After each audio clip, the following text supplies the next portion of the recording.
नमस्कार दोस्तों। तो कैसे हैं आप सब लोग। उम्मीद है आप सब लोग ठीक होंगे। स्वागत है आप सभी का आपके अपने चैनल विप्स वाइब्स में, जहां हम आपको लेकर जाते हैं नए नए और पौराणिक जगहों पे और उसके बारे में हम आपको विस्तार से बताते हैं। तो इसी कड़ी को जोड़ते हुए हम आज के ब्लॉग में आपको लेकर जाएंगे जहां पर शिव शंकर जी की शादी हुई थी। जी हाँ, हम जा रहे हैं आज शिव जी के ससुराल की ओर। जी हाँ, सही सुना आपने, शिव जी के ससुराल की ओर। तो हो जाइए तैयार विप्स वाइब्स के साथ।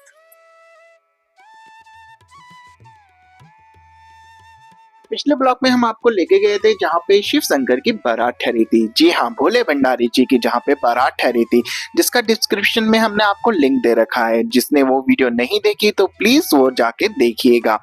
उस मंदिर को कहते हैं भूतनाथ मंदिर, जो कि ऋषिकेश में स्थित है। इसी कड़ी को आगे जोड़ते हुए हम आपको आज लेकर जाएंगे जहाँ पर शिव शंकर महादेव, हर हर महादेव और माता सती का विवाह संपन्न हुआ था। जी हाँ, शिव जी के ससुराल में। तो हो जाइए तैयार। इसी तरह की नई नई चीजें के लिए आपको हमारा चैनल जरूर सब्सक्राइब करें, ताकि कोई भी आपको मिस ना हो इस तरह की कोई भी जानकारी। तो चलिए स्टार्ट करते हैं आज की वीडियो को। जो भी नए व्यूअर्स हमारी वीडियो देख रहे हैं, प्लीज चैनल को लाइक कीजिए, सब्सक्राइब कीजिए और शेयर कीजिए। और हाँ, कमेंट में बताइएगा कि आपको हमारा ये ब्लॉग कैसा लगा। तो चलिए स्टार्ट करते हैं आज की वीडियो विप्स वाइब्स के साथ। तो जोर से बोलो हर हर महादेव। उत्तराखंड के हरिद्वार के कनखल में स्थित दक्षेश्वर महादेव मंदिर अपने आप में अद्भुत और अलौकिक है। इस मंदिर में शिवलिंग धरती लोक के साथ पाताल लोक में भी स्थित है। पौराणिक मान्यताओं के अनुसार राजा दक्ष के आग्रह पर महादेव ने कहा था कि इस जगह भगवान शिव को दक्षेश्वर महादेव के नाम से पूजा जाएगा और सावन का पूरा महीना भोलेनाथ जी कनखल स्थित दक्षेश्वर में ही वास करेंगे। तो आप भी दर्शन करें हमारे साथ विप्स वाइब्स के साथ दक्षेश्वर महादेव मंदिर। तो चलिए दोस्तों, अब हम पहुंच चुके हैं दक्षेश्वर महादेव मंदिर की ओर। मंदिर के प्रांगण में जाते हुए हमें दिखाई दे रही है महादेव की एक विशालकाय मूर्ति, जो कि काफी क्रोधित अवस्था में है। उनके हाथों में माता सती विराजमान है। आखिर ऐसा क्या हुआ होगा इस प्रांगण में, जहाँ पे भगवान शिव जी ने ये रूप धारण किया हुआ है। उनके एक हाथ में माता सती और उनकी पूरी जटाएं बिखरी हुई हैं और क्रोधित अवस्था में हैं। हम जानेंगे सारी कथा कि ऐसा यहाँ पे क्या हुआ था। आप दर्शन कर लीजिए दक्षेश्वर महादेव मंदिर जी के विप्स वाइब्स के साथ।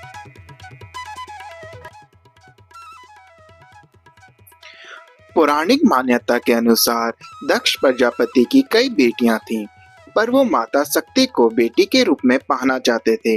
इसी इच्छा के साथ उन्होंने आदि शक्ति की कठोर तपस्या की। दक्ष प्रजापति के घोर तप से खुश होकर माँ आदि शक्ति ने उन्हें दर्शन दिए और खुद उनकी पुत्री के रूप में जन्म लेने का वरदान दिया। कुछ समय बाद माता आदि शक्ति ने प्रजापति दक्ष के घर सती रूप में जन्म लिया। जब सती बड़ी हुई तो प्रजापति दक्ष सती के लिए योग्य वर खोजने लगे। तब ब्रह्मा जी ने उन्हें परामर्श दिया कि सती के लिए पूरे संसार में सिर्फ एक ही योग्य वर है, जो कि शिव शंकर जी हैं। अपने पिता की आज्ञा मानते हुए दक्ष प्रजापति ने अपनी बेटी सती का विवाह महादेव शिव से करा दिया था।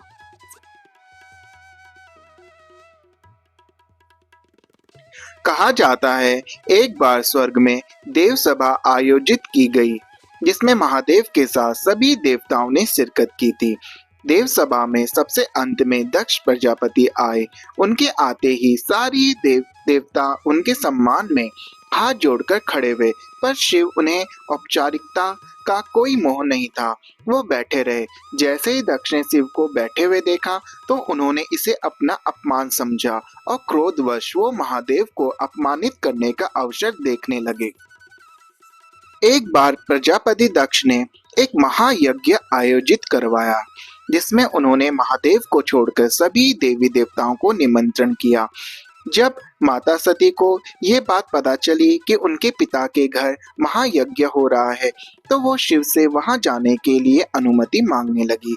शिव ने कहा कि बिना बुलाए किसी के घर जाना ठीक नहीं है, लेकिन सती पिता के मोह में घर जाने की जिद करने लगी, जिसके बाद शिव ने सती को दक्ष प्रजापति के घर जाने की इजाजत दे दी और खुद समाधि में लीन हो गए। अपने पिता के घर पहुंचते ही सती ने देखा कि वहां पे सभी लोग मौजूद हैं सिवाय शिव शंकर के। दुखी मन से सती यज्ञ वेदी के पास गई और उन्होंने देखा वहां सारे देवताओं के भाग रखे हुए थे, सिर्फ शिव का भाग नहीं रखा हुआ था, जिसे देखकर सती ने अपने पुत्री होने के हक से दक्ष से पूछा कि पिताजी, इस यज्ञ में कैलाशपति का भाग क्यों नहीं रखा गया है, जबकि यहाँ सारे देवताओं के भाग रखे हुए हैं। यह सुनकर ही अपने अहंकार के मद में चूर दक्ष बोला, यहाँ उसका भाग क्यों होगा, यह यज्ञ देवताओं के लिए है। वो नग्न रहने वाला शिव दरिद्रों और भूतों का स्वामी है, वो देवताओं के बीच में बैठने के काबिल नहीं है और देवतुल्य भी नहीं है। शिव का इतना अपमान सुनने के बाद सती क्रोध से कांपने लगी और बोली कि मंगलकर्ता शिव के बारे में आपने ऐसी बातें बोलकर बहुत बड़ा पाप किया है, और आपके मुख से ये बातें सुनकर मैं भी उस पाप की भोगी बन गई हूँ, जो पूरी सृष्टि का विनाश करने की ताकत रखता है। आप उनका अपमान कर रहे हो। जिससे क्रोधित होकर माता सती यज्ञ कुंड में कूद गई। इस शरीर के सभी संबंधियों को मेरा अंतिम प्रणाम। यही वो दक्ष यज्ञ कुंड है जहाँ पर माता सती ने अपने प्राण त्यागे थे। तो आप भी दर्शन कर लीजिए यज्ञ कुंड के वेब स्वाइप्स के साथ।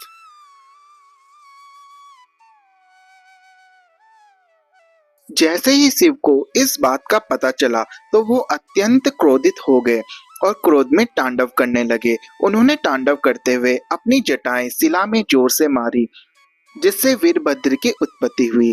वीरभद्र ने जाकर दक्ष का गला काट दिया और सारे यज्ञ का विध्वंस कर दिया।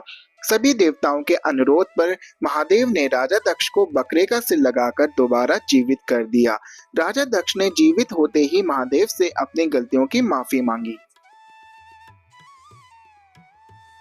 भगवान शिव ने उन्हें माफ तो कर दिया, पर शिव के रुदन से पूरी पृथ्वी ठहर गई, जिसे देखकर भगवान विष्णु ने अपने चक्र से माता सती के शरीर के टुकड़े कर दिए और ये अंग एक एक करके धरती पर गिरने लगे। कहा जाता है कि जहाँ जहाँ ये टुकड़े गिरे वहाँ वहाँ एक शक्तिपीठ की स्थापना हुई।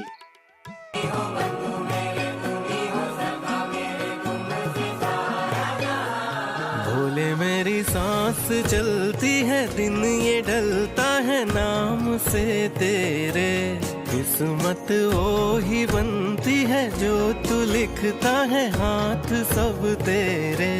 भोले मेरी सांस चलती है, दिन ये ढलता है नाम से तेरे।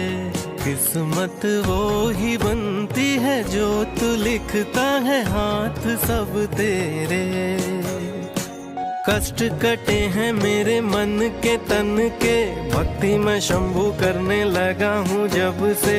आस में बैठा है ये दीवाना कब से, होश संभाला तुझे जाना है जब से।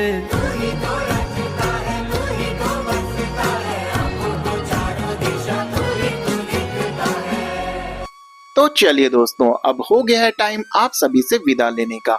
उम्मीद है आपको आज का ये एपिसोड जरूर पसंद आया होगा। तो प्लीज हमें कमेंट में बताइएगा जरूर कि आपको ये एपिसोड कैसा लगा, और कमेंट में हर हर महादेव जरूर लिखिएगा। तो प्लीज चैनल को लाइक कीजिए, सब्सक्राइब कीजिए और शेयर कीजिए, क्योंकि आपका एक लाइक, एक शेयर, एक सब्सक्राइब हमको मोटिवेट करता है इस तरह की नई नई वीडियो बनाने का। तो बोलिए मेरे साथ, हर हर महादेव। तेरी रची दुनिया में बोले सबसे पहले तू, बाद सब तेरे। किस्मत वो ही बनती है जो तू लिखता है हाथ सब तेरे। बोले मेरी सांस चलती है।